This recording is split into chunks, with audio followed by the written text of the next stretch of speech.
का एहसास दिलाते हुए, अपनी बेदारी का एहसास दिलाते हुए अब ना हम बेदार हुए तो कब होना है? हाँ जी, अब ना बेदार हुए तो कब होना है? वो जो अमन अली कासमी जो इनके करीबी अजीज़ों में हैं, उनका वो शेर कि एक बार और तैबा से फ़लस्तीन में आ, रास्ता देख रही है मस्जिदे अक्सा तेरा। अल्लाह हमें अमल की तौफीक अता फरमाए। वमा अलैना इल्लल बलाग। नारे तकबीर, नारे रिसालत, नारे रिसालत। आस्ताना आलिया कादरिया गौसिया डोडा शरीफ, आस्ताना आलिया कादरिया गौसिया डोडा शरीफ। हुजूर क़िबला पीर मोहम्मद नईम मीरा कादरी साहेब, आस्ताना आलिया डोडा शरीफ।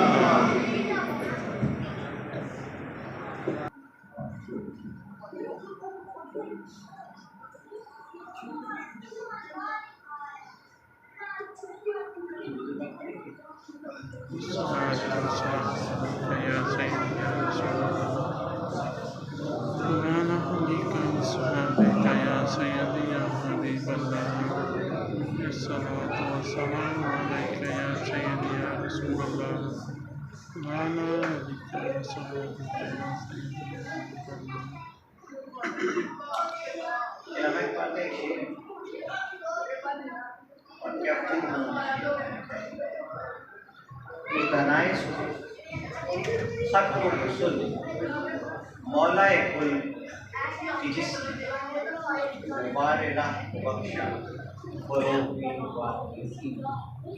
निगाह इश्क मस्ती में वही अव्वल वही आखिर, वही कुरान वही फुरकान वही यासीन वही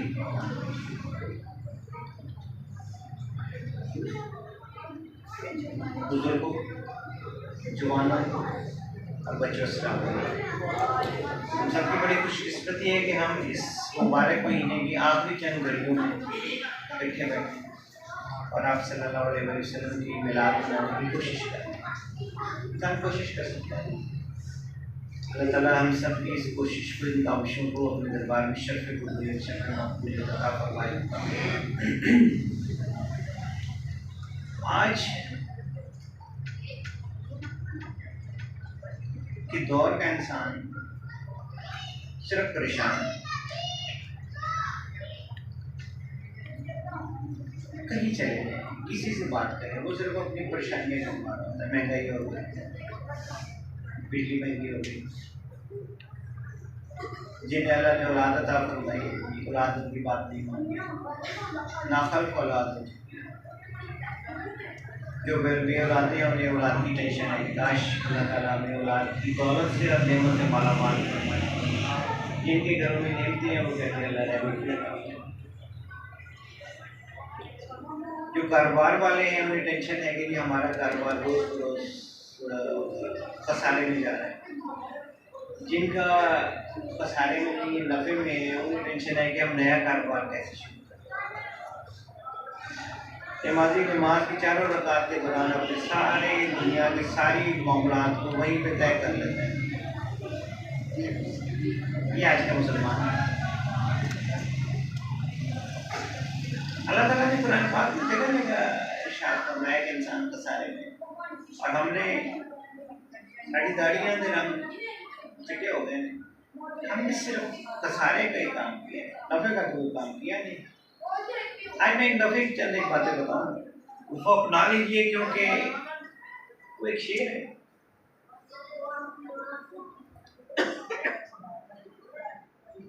तन दुबला कुबी पीठ हुई, घोड़े को जीत धरो बाबा, अब मौत नकारा बात चुकी, चलने की फिक्र करो बाबा। हम में से कोई मरना नहीं चाहता, हालांकि पर हम कहते हैं मौत आनी आनी है। हर जानदार चीज़ जो रब ताला ने पैदा फरमाई उसने अपने मुकर्रर वक्त पे जाने पाने से कुछ कर। हम बात करेंगे हजरत डॉक्टर मोहम्मद इकबाल की। सिर्फ इतना बताएंगे कि उनके नाम के साथ इलामा कैसे लगा। आप कहते हैं कि जी मैंने कहीं दीनी तालीम हासिल नहीं की, किसी मदरसे में नहीं गया, कुछ भी अल्लाह ताला का कर्म कैसे हुआ। मैं एक दफ़ा अपने एक दोस्त फर्ज करें अता लाई के घर गया, तो अता लाई के हाथ में तस्वीर थी और वो कुछ दानों पे पढ़ रहा था। मैंने कहा अजीजम क्या पढ़ रहे हैं? ये हजरत इकबाल फरमा रहे हैं। कहते मुझे परेशानियों ने घेर लिया था, मैंने मुख्तलिफ किस्म के वज़ाइफ शुरू किए। एक दफ़ा अपने पीर खाने जाने का इत्तेफाक हुआ, तो उन्होंने कहा कि बरगुज़ार गुज़रबाग पढ़ना शुरू करो। कहते जैसे जैसे मैं गुज़रबाग पढ़ना उसमें तादाद गिनती के इजाफा करता गया, मेरी तबीयत में जो बेचैनी थी वो ख़त्म होती गई। मेरी जो परेशानियाँ थी, मेरी जो परेशान हाल जिंदगी थी, उसमें ऐसा ठहराव होना शुरू हुआ, ऐसा सुकून आना शुरू हुआ। जब मैंने दुरूद पाक 1 लाख दफ़ा पढ़ लिया, तो उस रात मुझे अजीब सा ख्वाब आया। मैं ख्वाब में क्या देखता हूँ कि चटिया मैदान है, यानी बंजर, उसमें खारदार झाड़ियाँ हुई हैं। मैं उनसे बच के गुजरने की कोशिश कर रहा हूँ, लेकिन बच नहीं पा रहा। और आगे जाता हूँ तो एक गंदी, जैसे गंदे नाले होते हैं, एक नहर से आई, लेकिन वो गलीस पानी से भरी हुई और उसकी बदबू से मेरा दिमाग फटा जा रहा था। मैंने बड़ी हिम्मत की और उस नहर को पार कर लिया। कहते हैं कि जैसे मैंने वो नहर पार की थी, तो एक अजीब सी सरजमीन पर मेरे कदम आए। ऐसा खूबसूरत लश ग्रीन लान जो था मैंने जिंदगी में नहीं देखा था। ऐसा घास, फूलों की जो खुशबू थी उसको अभी तक मैं महसूस कर रहा हूँ। एक दरख्त का फल तोड़ के खाया तो जायका अभी भी मेरे मुंह में। सुभान अल्लाह। मेरी आँख खुल गई। सुबह मैं पीर खाने गया, मैंने कहा ये क्या मतलब? यहाँ पे एक दो चीज़ें पते की बता दूँ, अल्लाह कभी पेशी माफ़ करे। आका है तो जहाँ हज़रत मोहम्मद सल्लल्लाहु अलैहि वसल्लम का इरशाद मुबारक है, अपने ख्वाब इंतहाई मुख्तलिफ साथियों को बताओ। तुम जिसको जो ख्वाब बताओगे ना जी, वो उसके बारे में जो बोलेगा उसकी तकलीफ वैसी ही हो जाएगी। हमारे हर एक को अपना बताते हैं कि इस तरह के ख्वाब आने शुरू होते हैं, अच्छे आएंगे हम बताएंगे, आमद रुक जाएगी। वो इनाम तो अल्लाह ही पे है। इसे अगर उन ख्वाबों में ज़्यादती शुरू हो गई है तो इनाम तो सिर्फ इस पे है, इस मस्जिद में मौजूद किसी पे नहीं है। ये वो इनाम लोगों को क्यों बता रहा है? पर्दे की चीज़ है। फिर अगर आपको अच्छे मुबारक ख्वाब आ रहे हैं तो आप मुझे क्यों बता रहे हैं? क्या गारंटी है कि मैं हासिल नहीं हूँ आपसे? तो इंतहाई मुख्तलिफ साथियों को बताओ, तो जो बताएगा वैसा बचेगा। अब वो पीर साहब कहते हैं कि बेटा इसका मतलब है तुमने दुरूद पाक का निसाब शुरू कर दिया। निसाब के बारे में बताओ, ये कितनी होती है?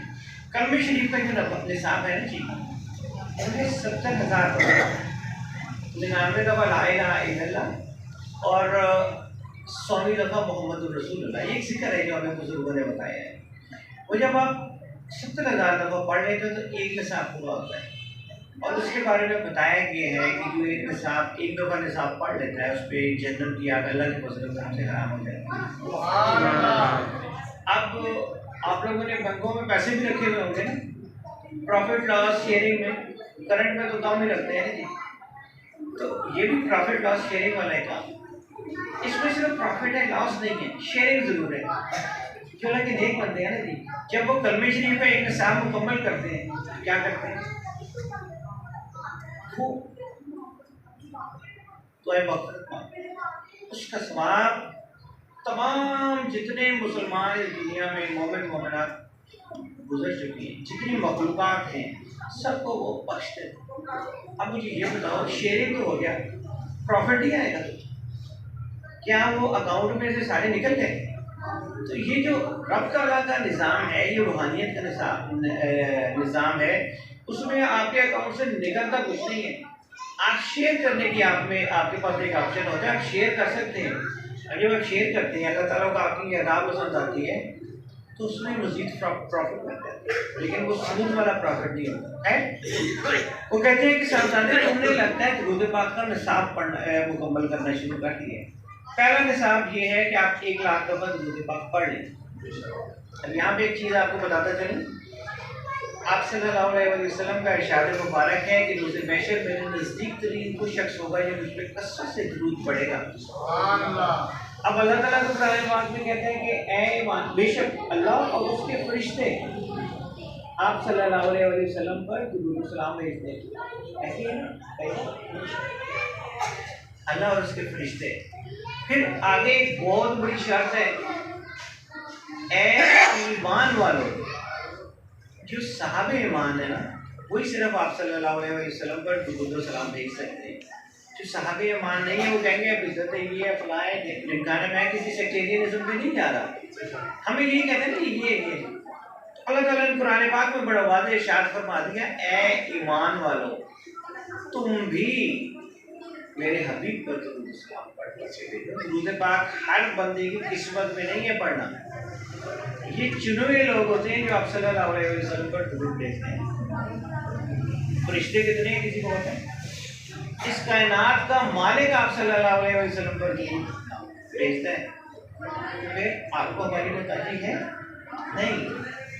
आपने साथ क्या इरशाद फरमाया कि जो मुझ पे एक दफ़ा दुरूद भेजता है, पढ़ता है, दुरूद सलाम पढ़ के भेजता है, अल्लाह ताला उसके नामा माल से 10 बुराइयों को मिटा देता है, 10 नेकियां लिख देता है, 10 दर्जे उसकी प्रमोशन हो जाती है। इतने सरकारी मुलाजिम रिटायर हो गए, सारी जिंदगी गाल दी थी, कितने ग्रेडेड गए ने 25 साल या 30 साल नौकरी करके, अब एक दफ़ा दुरूद पढ़ते हैं 10 दर्जे प्रमोशन हो जाती है। तो जब आप लोग कसरत से दुरूद पाक पढ़ेंगे, अल्लाह ताला आपके नामा माल से बुराइयां साफ करवा देगा, नेकी होंगी, दर्जे कहाँ पे पहुंच जाएंगे, तो रोज़े महशर आप सल्लल्लाहु अलैहि वसल्लम के नज़दीक ही हो गए। कहते साहबजादे तुम जिस कटियन मैदान से गुजरे वो दुनिया, तुम जिस गलाजत भरी नहर से गुजरे वो तो तुम्हारी जिंदगी है, और तुमने जिस सरजमीन पर कदम रखा था वो जन्नत है। 1 लाख दफा उसके पास पढ़ने चाहिए। जिन वालिदैन के बच्चे जो हैं वो नाकाम हो जाते हैं, माँ बाप सारे परेशान हैं, कोई एक सेटिस्फाई को बात करा कर ले, वो हमारी अपनी हरकतों का नतीजा है कि बच्चे नाखुश हो रहे हैं। हराम का एक लुकमा खाओगे ना बच्चों, एक नवाला हराम का 40 दिन तुम्हारे जिस्म से उसकी तासीर निकलने में लगेंगे, 40 डेज। तो जो हराम खाते हैं वो तो रोज खा रहे हैं ना। वो पहले कहते थे रिश्वत ही है, उन्हें कहते थे फीस ही नहीं लगेगी, तो रिश्वत लेने वाला और देने वाला दोनों के बारे में शिक है ना जी। सिर्फ ये नहीं कि जरा मांग रहे हैं मजबूरी से देंगे, दोनों गुनाहगार हैं, लेने वाला भी और देने वाला भी, क्योंकि तुम निज़ाम को खराब कर रहे हो। तुम्हारे पास पैसे हैं, तुम दे रहे हो, ना दो, नहीं होगा ना काम, ना हो। खैर, अगर आप अपने बच्चे को सिर्फ एक तस्वीर, तो उसके बाद मुख्तलिफ नाम है उनके, मुख्तलिफ उनकी इकसाम है, दुरूद इब्राहिमी के बारे में बता दें। एक तस्वीर अगर आपका बच्चा, आप किसी तरह से उसे कन्विंस कर लेते हैं, आज अपने बच्चे को कन्विंस करोगे तो वो काम करेगा। उसे बताना पड़ता है और समझाना पड़ता है। और साढ़े वाला दौर नहीं कि चिमटी नाल माँ प्यो ने कुटिया थे, अजे को बोलना ही नहीं, वो टाइम गुजर गया। अब टाइम बड़ा एडवांस है, अब आपने चीज़ों को सेल करना है बच्चों को, बेटे ये करोगे तो फायदा होगा, फिर वो बनेगा। क्योंकि दुनिया की जो सबसे लचकदार तरीन धात है पता है कौन सी है? लोहा। लोहे को जिस सांचे में डालोगे ढल जाएगा। इन बच्चों को भी तुम जिस माहौल में पालोगे, जिस माहौल में इनकी ग्रोथ करोगे, जैसा माहौल दोगे इन्होंने वही माहौल अडाप्ट करना है। तुम लोगों ने इन्हें माहौल वो दिया, उसके बाद कहते हैं नाखलफ हो गए, तो आराम खिलाओगे, आराम काम करोगे, तुम्हारा क्या ख्याल है? ये मस्जिद में आएंगे, दीन की खिदमत के लिए कहेंगे कि हमें भी सिलेक्ट करें, हमें भी जनाब को कुरान पाक पढ़ाएं, हम हिफ्ज़ करना चाहते हैं, हम दीन के रास्ते पे चलना चाहते हैं, कभी नहीं चलेंगे, अब चलते भी नहीं लोग। इसकी वजह ये एक तस्वीर अगर आप दुरूद इब्राहिमी के बच्चों को पढ़ाना शुरू करेंगे, बहुत जल्द आप देखेंगे कि उन बच्चों की तबीयत में ऐसी लताफत आप सल्लल्लाहु अलैहि वसल्लम के कदमों पे खा के सदके पड़ेगी, आपकी सोच है। ठीक है, तो हम आगे चल रहे हैं। डॉक्टर मोहम्मद इकबाल, हम सब तमन लालची है ना जी, हमें लालच होती है, लेकिन हमें नेकियां करने की लालच नहीं है। हमें ये लालच नहीं है कि काश हम अल्लाह ताला के नज़दीक हों, काश हमारा अल्लाह ताला हमसे राज़ी हो, काश आप सल्लल्लाहु अलैहि वसल्लम एक दफ़ा कहते हैं मोहम्मद नईम मीरा मेरा है। क्या हम में से किसी को ये लालच है? हमें तो यही लालच है यार, घर जड़ा है ना छोटा कर लेंगे, गड्डी ले लेंगे, उन्हीं पैसे सजे को बैठे करके बैंक वाला से बैठा कर रहे, मर जाओगे तो बच्चे का क्या होएगा? तुम्हारे माँ बाप मर गए थे, तुम लोग होगा क्या हुआ? पल गए, बड़े हो गए, साहब औलाद हो गए, सब ऐसे चलते रहे, क्योंकि पालने वाला तो अल्लाह है, राज़िक तो अल्लाह है। लेकिन तुम जितनी जायदाद इकट्ठी करोगे, जितना माल इकट्ठा करोगे, वो तो वाले जाना है। एक एक चीज के जवाब देना पड़ेगा, एक एक पेनी का, एक एक सिक्के का जवाब देना है, उसके बगैर नौकरी नहीं। और वो कहते हैं पहली रात का जो वो जवाब देंगे है ना, वही इंसान जो है वो नहीं दे पाता। अब नेक को बद से पूछना जाएगा। इकबाल साहब कहते हैं कि मुझे भी लालच पैदा हुआ, मैंने भी पढ़ना शुरू किया, लेकिन जब मैंने 1 लाख दफ़ा पढ़ लिया मुझे लगता मैं परेशान हो गया, शायद मेरे पढ़ने का तरीका गलत है। अब सुनो, दुरूद पाक हर बंदा पढ़ ले और उस पर वो तकसीर ही ना आए, उसकी वजह क्या है? आइडेंटिफाई तो किया करो, एनालिसिस तो किया करो अपना। हम अल्लाह ताला का जिक्र भी कर रहे हैं, रातों को जाओगे जनाब, तजद भी पढ़ रहे हैं, तजद हर किसी की किस्मत में नहीं है, लेकिन सुबह उठ के बाकी सारे काम वो करेंगे, उस तजद के पढ़ने का फायदा नहीं है। उस अल्लाह के जिक्र का फायदा क्या है कि जब तुम कोई बात पूरे नहीं कर रहे, फायदा दूसरे बात अगर पढ़ना है तो तुमने आज ये नियत करनी है, या मुझ में बेशुमार हो रही है, आज ये बुराई छोड़ देंगे, कुछ अर्से बाद कहोगे या मैं ये भी बुराई छोड़ दूंगा, छूटने की। जब आप इस नियत से पढ़ोगे, नमाज पढ़ने के 2 तरीके हैं ना जी, तीसरा है आप खड़े, आपको यकीन होना चाहिए कि मैं रब ताला के सामने खड़े होकर नमाज पढ़ रहा हूँ, नहीं तो फिर ये सोचो कि मेरे रब ताला मुझे देख रहा है। ठीक है, देखो नहीं है कि यार वो बच्चे पता नहीं कितने होंगे, कोई अल्लाह ऊपर तो सजदे चले जाएगा, ये तो कोई तरीका नहीं। हज़रत अली करबला बच्चों को एक मार्के में उनकी पिंडली में तीर आर पार हुआ था। अब उस दौर के जो डॉक्टर थे जिन्हें तबीब कहते थे, वो ये सोच रहे थे कटिए किस तरह, तो तकलीफ बड़ी होगी। नमाज का टाइम था, कहते आप सोच लो और जरा नमाज पढ़ लो। आपने जब सलाम फेरा तो कहते हैं ताला क्या प्लान किया? तो तबीब कहते हैं कि सरकार हमने तीर आपकी पिंडली से निकाल ली।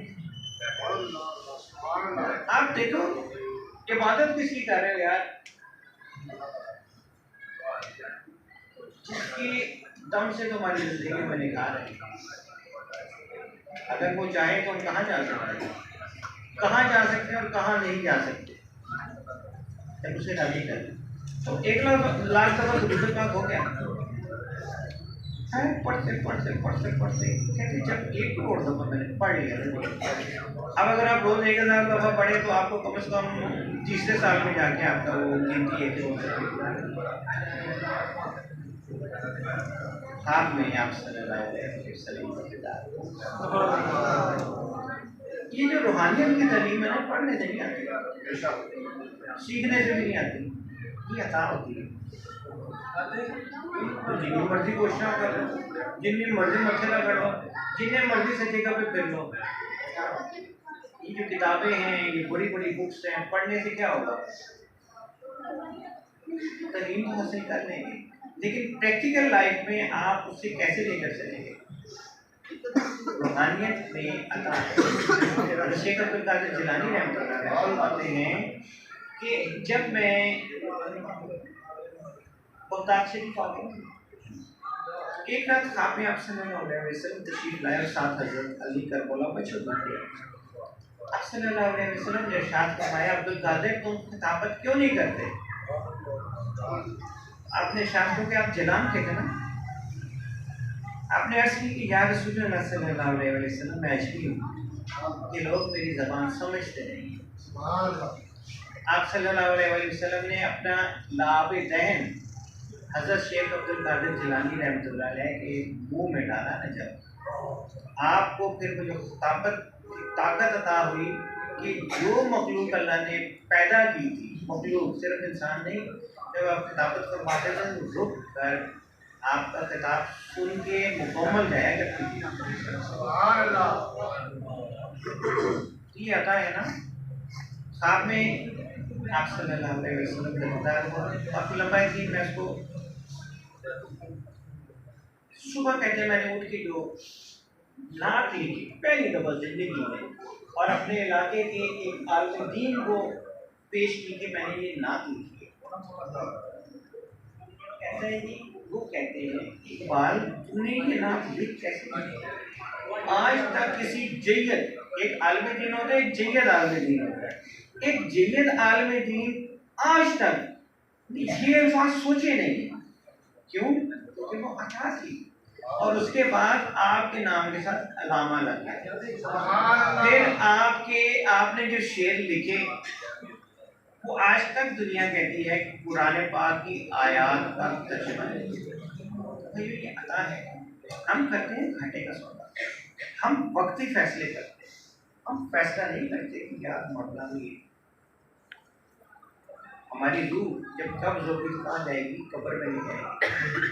चाहे वो नेकी का फरिश्ता आएगा नूरानी चेहरे वाला, चाहे जहन्नम का फरिश्ता होगा हैबतनाक चेहरे वाला, तो रूह करेंगे अशे मोहल्ला तक जाता है, हाजिरी होती है वहाँ पे फैसला होता है जनाब कितने पे जाए। तो कहते हैं जब रूह कब्ज होकर जा रही होगी ना तुम सारों की, मेरी याद रखना बात, आपको फलस्तीनी या कश्मीरी मुजाहिदीन की जो शहीद हो चुके हैं की रूहें भी आपके पास से गुजर रही होंगी और वो इतनी खुशबूदार रूहें होंगी कि आप कहेंगे कि काश अल्लाह ताला एक मौका दे दे तो मैं भी जिहाद के लिए जाऊँ और जामे शहादत नोश कर लूँ। लेकिन टाइम तो गुजर गया, गाना सुनते हैं, मंजियाँ तोड़ दिया, उन्हें गाना कर दिया, दूसरों के हकूक सलब कर दे। हकूकुल इबाद है ना जी, हकूकुल इबाद अगर दुनिया में गाने पूरे कर देना जी, और हकूकुल इबाद हम पूरे नहीं करते। तो हमने तो कभी सोचा नहीं जिहाद पे जाना, कभी सोचे कि हमारी बेटियों की इस्मत महफूज नहीं है, चाहे वो फलस्तीन है, चाहे बर्मा है, चाहे दूसरा कश्मीर। उस वक्त हम कहेंगे काश हमको मौका मिले कि ऐसी भी जामे शहादत नोश कर रही है, लेकिन अब तो टाइम नहीं। अल्लाह को राजी करेंगे और अल्लाह ताला को राजी करने का वाहिद तरीका है कि सरकार आपकी उम्र आपने हमें जो जिंदगी गुजारने का तरीका बताया है उससे साथ जिंदगी गुजारेंगे तो गुजरेगी कैसे? एक दफ़ा आप सल्लल्लाहु अलैहि वसल्लम नबूवत के नाम से पहले की बात है, आप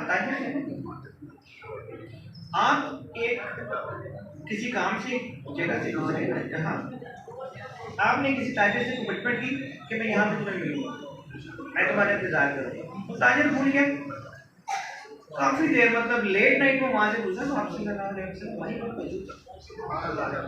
ताजिर को देख के पता चला कि मोहम्मद तो यहाँ पे मौजूद है और मैंने इनसे जो वादा किया था भूल गया। शर्मिंदा होकर उसने कहा कि मोहम्मद सल्लल्लाहु अलैहि वसल्लम आप इतनी देर से मेरा इंतजार कर रहे हैं, अपने शास्त्र फरमाया मैंने अपनी ज़बान दी, आज तुझे कसम देते ज़बान और तुझे दिल के अंदर जिक्र पूरी करनी। नारे तकबीर,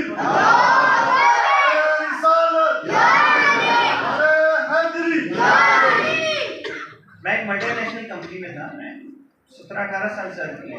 हमें स्किल्स की ट्रेनिंग होती है, मेरी ये लम्स वगैरह में भी ट्रेनिंग हुई। स्किल है क्या? आप इस सिचुएशन से, इस मौके से, इस मुश्किल से निकलोगे कैसे? झूठ बोल के। ये दुनियावी फायदे हैं जब उठाते हैं, लेकिन जब हमारी रूह कब बोरिंग होती है ना, उसको हमेशा किसी दिन याद आता है। तो यार वो वक्त तो आना ही आना है, टल सकता है किसी को, वो टली है। जब से ये कायनात बनी, जब रोज़े महशर होगा, मलकुल मौत किसी हस्ती किसी के घर इजाज़त लेंगे सिवाय आप सल्लल्लाहु अलैहि वसल्लम। अब वो बाहर में अच्छा जिब्राइल अलैहिस्सलाम तशरीफ लाते हैं सल्लल्लाहु अलैहि वसल्लम की खिदमत में, कहते हैं कि या रसूल अल्लाह सल्लल्लाहु अलैहि वसल्लम बाहर मलकुल मौत में अंदर आने की इजाज़त। आप दूसरे मकातब में फिक्र की अगर यही वाला वाक़या पढ़े ना, तो उन्होंने बड़ी सख्ती से और बड़े ही सख्त अल्फाज़ों में लिखा है। कोशिश किया करें जो यूथ बैठे हैं, एक तो जो इंजीनियर मोहम्मद अली है ना, उसको फॉलो मत करें खुदा के लिए, सही है वो आप लोगों को मुस्ताद बना रहे हैं। बड़ी प्लानिंग से हमारे अंदर वो शामिल हो चुके हैं। उसकी जितनी बातें हैं ना, वो कुरान और सुन्नत के मुताबिक वेरीफाई कर दो सारी चीज़ें, लेकिन सोशल मीडिया पे हम फॉलो करते हैं, हम चीज़ों को वेरीफाई करते नहीं हैं।